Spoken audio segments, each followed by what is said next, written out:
안녕하십니까. 전국의 행정법 수험생 여러분. 자, 행정법을 처음 공부하신 분도 있고, 행정법을 좀 공부 많이 하셔가지고 자신감이 넘치시는 분도 계실 줄 압니다. 그러나 항상 구슬이 서말이어도 꾀와 법에다 이런 말이 있습니다. 그래서 합격을 읽어내지 않으면 아무리 내가 공부를 많이 하고 많이 실력을 쌓았더라도 우리가 성공을 할 수가 없는 것입니다.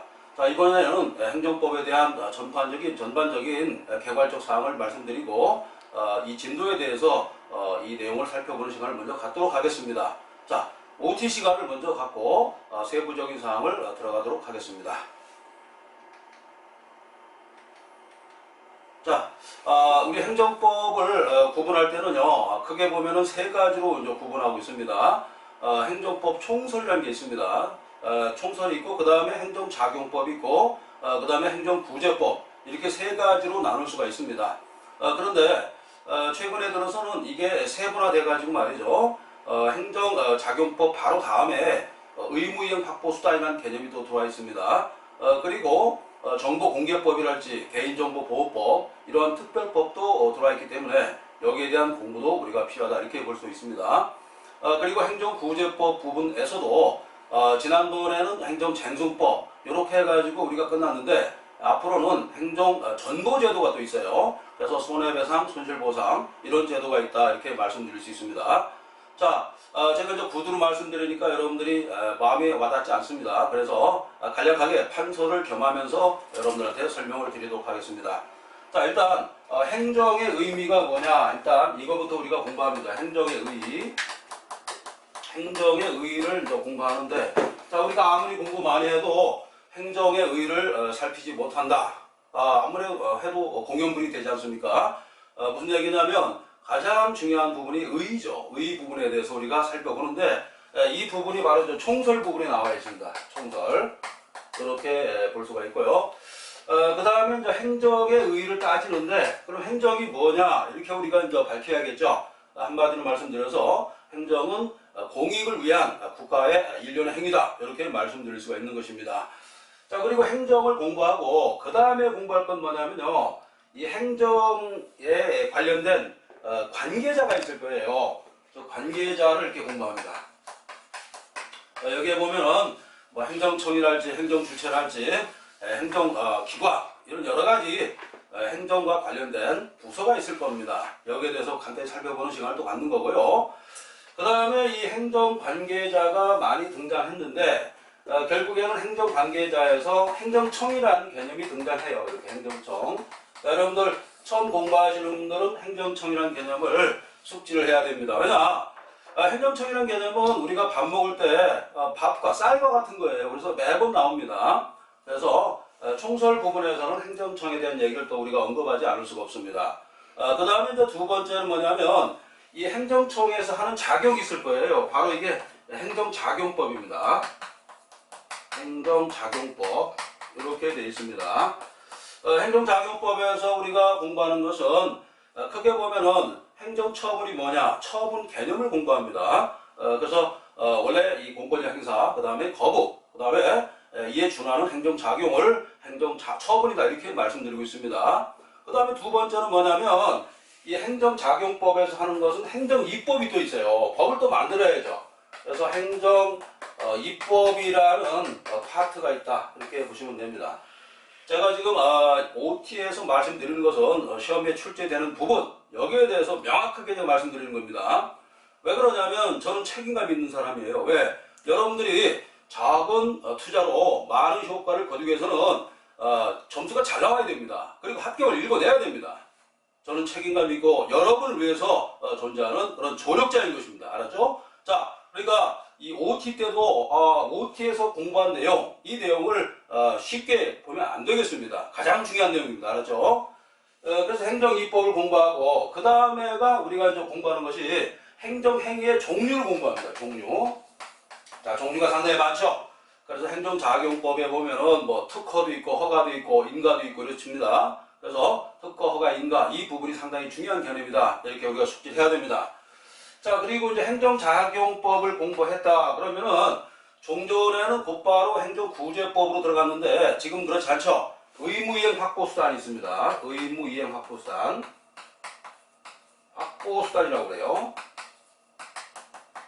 이런 개념이 등장합니다. 의무이행 확보수단은 상대방한테 처분을 했는데 이 처분이 먹히지 않았다는 얘기죠. 먹히지 않았다는 것은 뭐예요? 상대방이 불이행했다는 겁니다.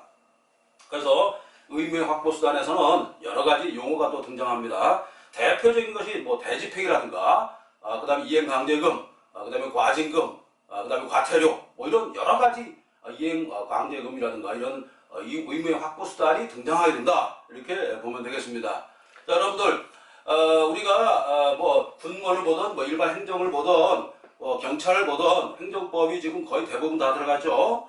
그런데 행정법에서 가장 핵심적인 내용이 한 60파트 정도 된다. 60개. 이 부분을 중점적으로 우리가 공부해야지 고득점을 맞을 수가 있는 것입니다. 알았죠? 쓸데없는 부분을 공부했다. 그럼 에너지 낭비가 많아요. 체력 낭비. 그 다음에 에너지 낭비가 곧바로 점수의 손실로 이어질 수가 있습니다. 이런 점에서 여러분들이 항상 숙지해 주시고 공부에 임하는 정신력 이런 것을 여러분들이 갖추시길 다시 한번 부탁드리겠습니다. 자, 그 다음에 의무이행 확보수단은 좀 아까 얘기했듯이 첫 번째가 뭐가 있냐면 과태료 이런 게 있어요. 과태료. 그 다음에 뭐 이행강제금. 그죠? 그 다음에 저 과징금. 뭐 이렇게 쭉쭉 나갑니다. 이런 여러 가지 종류의 이행강제금이 있다. 이행하는 의무이행 확보수단이 있다. 이렇게 말씀드릴 수 있고요.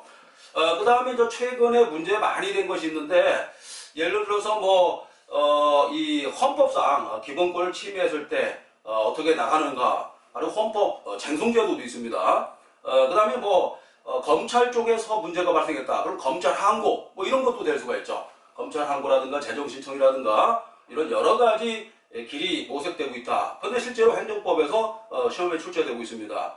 행정법은 여러 가지 학문이 종합된 그런 복합적인 학문이기 때문에 여기에 대한 숙지 이걸 명확하게 해야 고득점 맞을 수가 있습니다. 한 큐에 여러분들 합격권에 들어갈 수가 있습니다.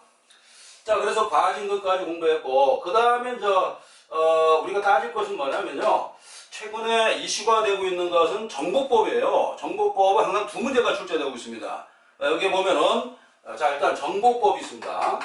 정보에 관한 법이 있고, 정보에 관한 법은 개인정보보호법, 그 다음에 그냥 정보공개법, 이렇게 두 가지로 나눌 수가 있습니다. 두 가지 파트로 나눌 수 있는데 각각 한 문제씩 출제됩니다. 자, 정보공개법에서는 어떤 문제가 출제되냐면 정보 비공개냐 공개냐 이 부분이 꼭 출제가 됩니다.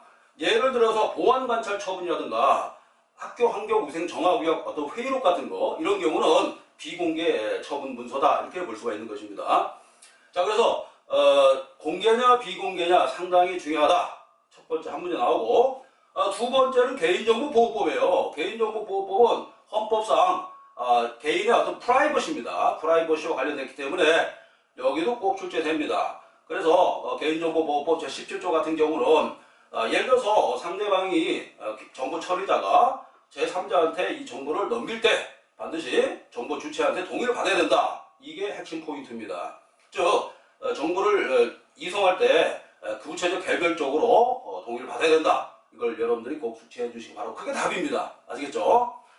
자, 그런 다음에 이제 우리 정보법을 열심히 공부하고 마지막으로 우리가 터치하는 것이 바로 구제제도잖아요. 그죠?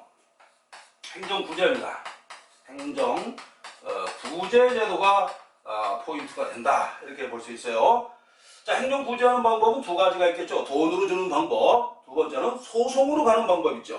자, 그래서 전자를 뭐라고 하냐면 손해전보제도다 이렇게 얘기하고 후자는 행정쟁송제도다 이렇게 언급하고 있습니다. 자, 그래서 우리가 생각할 때 손해전보제도는 쟁송제도보다 쉽지 않느냐 이렇게 생각하는데 그게 아닙니다. 더 어려울 수가 있어요. 그래서 손해전보제도에는요 손실보상이 있습니다. 손실보상이 있고 손해배상이 있습니다. 이렇게 각각 한 문제씩 나옵니다. 그러면은 손실보상에서는 뭐가 나오냐? 이것은 처분이 적법할 때입니다. 적법할 때 특별희생 이론에 의해서 이 사람에 대해서 얼만큼 내가 국가라든가 아니면은 사업 시행자가 얼마만큼 이걸 보상을 해줄까? 이런 문제가 되겠습니다. 그래서 사실 이 손실 보상 문제는 말이죠. 지금 LH공사 사건이라든가 여러 가지 사건과 연계해가지고 상당히 중요한 부분이다. 이렇게 볼 수가 있습니다. 제 개인적으로 봤을 때는 한 문제에서 두 문제가 꼭 출제됩니다. 맞죠? 특히 예를 들어서 뭐 주거 이전비 소송이라든가 그러면 주거 이전비가 예를 들어 주거 이전비에 대해서 뭐 증감 소송이 있다. 그럼 어느 소송을 할 것이냐? 당사자 소송을 가가지고 보상을 받는다. 당사자 소송은 민사소송 좀 해가지고 우리가 보상을 받을 수 있다. 이렇게 보면 되겠습니다. 자, 다음으로 손해배상이 또 문제입니다. 손해배상은 어떤 보상이냐면 이 국가 처분이 위법할 때 여기에 대해서 우리가 보상을 해주는 것이 이제 손해배상제도입니다. 근데 손해배상제도는 우리가 특별한 규정이 별로 없어요. 그래서 국가배상법이라는 기본법이 있습니다. 그래서 국가배상법 2조와 5조로 가서 2조는 공무원의 불법행위, 그 다음에 5조는 영정을 하자 책임, 이렇게 돼가지고 각각 한 문제씩 출제됩니다. 알았죠? 우리가 지금 OT 시간이지만 시험에 나오는 거를 완벽하게 우리가 체크를 해야 됩니다. 그리고서 강론, 세부 수업조에 들어갔을 때 이 부분에 대해서 우리가 점수를 확실하게 따야 됩니다. 아시겠죠? 자, 이렇게 해서 이제 손해배상과 손실보상을 공부했고, 그 다음에 우리가 공부할 것이 이제 행정쟁송제도예요. 쟁송입니다. 행정쟁송제도는 말 그대로 행정에서 사건이 발생했을 때 여기에 대해서 우리가 이 행정심판이라든가 행정소송을 제기함으로써 어떤 처분의 불합리함을 시정 내지 보정하는 그런 시스템이 되겠습니다. 각각 두 문제씩 출제되고 있습니다. 자, 행정심판 같은 경우는 행정심판위원회에서 행정심판 재결의에서 하고 행정소송은 행정법원에서 합니다. 양자가 다른 개념이다. 행정심판 같은 경우는 일종의 처분청에서 한다. 행정심판위원회는 처분청이랑 마찬가지입니다. 반면에 행정소송은 법원에서 하죠. 판결로서 승부하는 겁니다.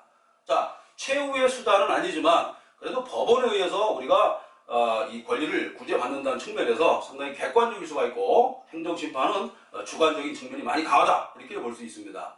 여기서는 행정심판 재결이 꼭 시험에 출제됩니다. 특히 고유한 위법이 있을 때 여기에 대해서 행정소송을 제기할 수 있을까? 이 문제가 바로 행정소송법 27조와 연결됩니다. 아시겠죠? 그 다음에 우리가 공부할 것은 행정심판제도인데, 행정소송제도인데, 행정소송제도에는 항고소송, 당사자소송, 그 다음에 민중소송, 기관소송 이렇게 네 가지가 나옵니다. 올해 시험에 출제됐습니다. 행정소송의 종류 뭐냐? 이렇게 물어봤고, 특히 항고소송의 종류로 세 가지가 있습니다.